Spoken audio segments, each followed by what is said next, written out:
Esse aqui é um pouco diferente, a nossa posição, e por isso nós fizemos uma emenda que é para assegurar a transparência, a publicidade, o controle legislativo na aplicação desses recursos. Eu preciso ir ao banheiro.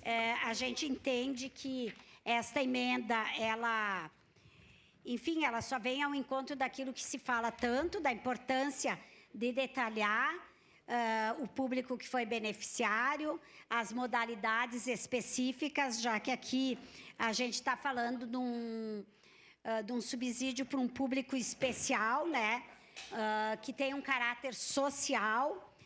E nós pedimos, então, que os colegas votem a favor desta emenda. Eu lembro que lá em 2021 a gente já tinha apresentado uma emenda assim, nós conversamos tanto com o Fiuza, com o secretário, estou até me esquecendo o nome do adjunto agora, do Alfonso, conversamos com o Nespolo, ele disse que colocariam a nossa emenda, mas infelizmente essa emenda que nós havíamos falado não veio no projeto e em função disso a gente reapresenta que a emenda seja feita e da mesma forma aqui da Festa da Uva, esse subsídio seja esclarecido como ele está sendo aplicado.